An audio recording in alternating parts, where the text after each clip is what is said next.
The Middleman, I'm Frankie Boyer, is his new legal thriller. And this is the deal, everybody. The book is fiction. The story is nonfiction. I mean, this is the truth of what's going on in our country today. And Mike, you have been the savior in so many storylines. You've been doing this for how many years now? 42. Mm-hmm.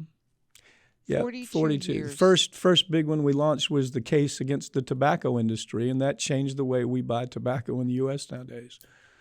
So yeah, the point is, to me, Frankie, I think I remember you asking me the last time we talked in human trafficking, where do the stories come from? Well, they come from me going to court every single day, me taking depositions, me going to trial. Most of the time on the PBM case, for example, we will be sitting across, I promise you, the characters we'll be sitting across will be no different from the corporate sociopaths that I've sat across from for opioids, for tobacco, for human trafficking, for PFAS. It's the same scenario. And here's how it works. Extract as much money from the American consumer as long as you can before you get caught. And here's what I mean by that. If it costs us in political contributions $200 million, then fine, we'll pay it, because this is an industry that's making $150 billion a year. Right now, you don't even have corporate media that is doing anything on this story. New York Times was the first time I saw this story that really popped. New York Times did a story about a month ago. And this is the first time, and they used the term middleman to describe the PBM. And the problem is we have a dysfunctional media, Frankie, okay? If they don't go to sites like yours or sites like independent sites in social media, they don't get any of this. They don't get the information. Yeah. They don't get the truth. Right. They don't get the truth. And the propaganda continues to take over and take over and take over. Where are we? I just want to go back in just a moment in time, if you wouldn't mind. Where are we with tobacco today? Well, okay, the lawsuits are still, here's what's happened. The last projections of what the industry has done, if I'm to describe it, they've moved out of tobacco. They're still making a lot of money. They've moved into the processed food business. It's called ultra-processed food. Ultra-processed foods. I talk about it every day. Yeah, ultra-processed food is where you're going to find the same folks that made tobacco products that killed so many people have now moved into that area. Yeah. We filed a lawsuit. It's so funny. Dr. Hyman, Mark Hyman, just did a podcast about that the other day. Yeah. I just saw that he did that. I talk about it on my holistic health show all the time. Yeah. It's just disgusting. Well, the good news disgusting. is we filed a lawsuit against 5 of the major culprits about a month ago. And you'll start seeing some serious movement on the litigation against these companies. To be. This is the first year that I have opted out of going to Expo West, which is the big trade show for the natural products industry in Anaheim, California. And about 95,000 people in the height of my tenure when I was going went to this show, and then COVID happened, and it's never been quite the same. They're getting about 65,000 right now this week, right now as we're talking. I was so disgusted last year that every booth, this is supposed to be a natural products expo, and every other booth, highly processed foods, crap oil that you wouldn't want to put in any body, let alone a child. Yeah. And the deleterious effects of those oils on the human body is disgusting.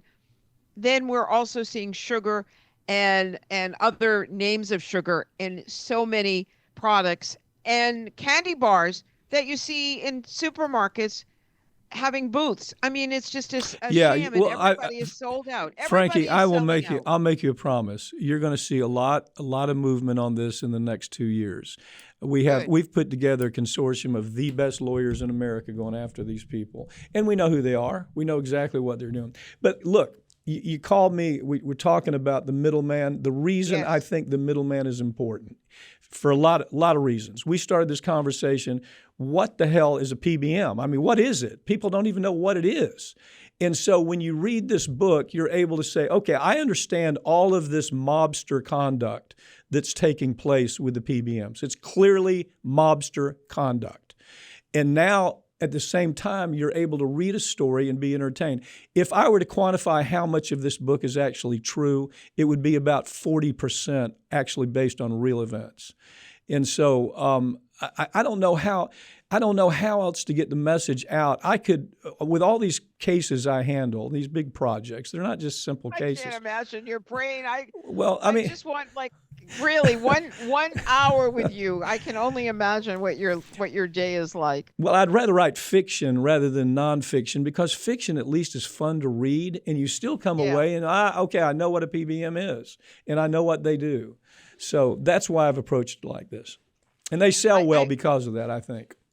I have another question for you. We saw that all of this opioid money was supposed to be used, and I'm hearing word that states have not used the money and they're going to lose it, because if you don't use it, you will lose it.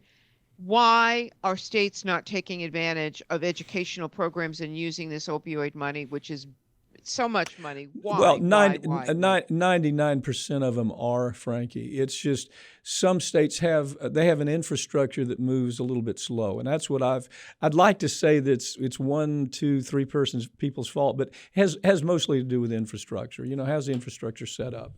But I think most of these folks that we've gotten all this money for are actually doing a pretty good job with it already, and I'm optimistic that it'll get better. I mean, at the end of the case, we had collected almost $80 billion for these folks, and so they have 80 with a B. With a B, yeah.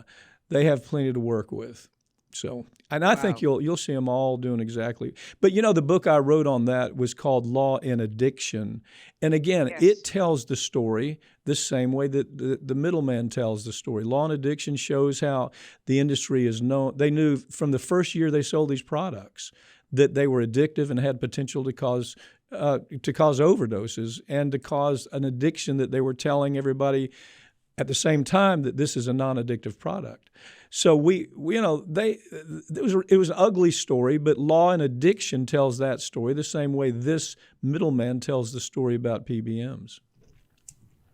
Do you already know what the next book is?